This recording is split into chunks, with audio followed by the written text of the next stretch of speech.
ฉันก็รู้ผลตั้งแต่ต้นเป็นแค่คนเดินข้างหลังไม่ใช่คนที่เธอสนแต่หัวใจมันดื้อไม่ยอมเชื่อความจริงยังเฝ้ารอวันหนึ่ง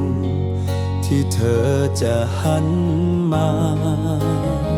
เห็นเธอยิ้มกับเขาใจฉันเหมือนถูกเหยียบซ้ำแต่ยังฝืนยินดีทั้งที่น้ำตากำลังไหลคำว่าแพ้ไม่เจ็บเท่า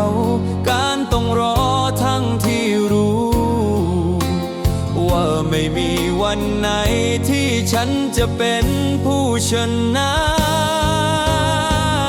นี่คือน้ำตาของคนแพ้ที่ยังเฝ้ารอเธอเสมอแม้รู้ว่าฉันไม่มีสิทธิ์อะไรนอกจากเจ็บอยู่ลำพังนี่คือน้ำตาของคนแพ้ที่ยังรักเธอไม่จางต่อให้ต้องรอจนใจพังฉันก็ยังรอทั้งที่แพ้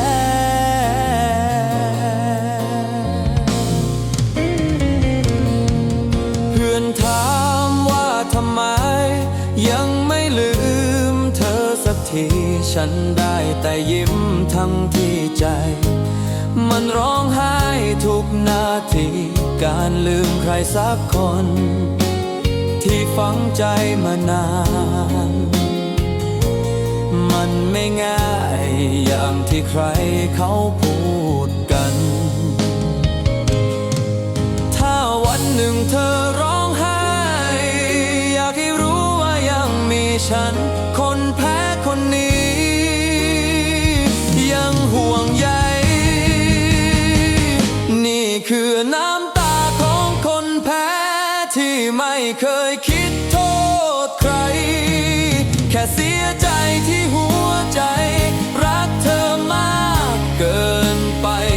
นี่คือน้ำตาของคนแพ้ที่ยอมแพ้อย่างเข้าใจจะเก็บเธอไว้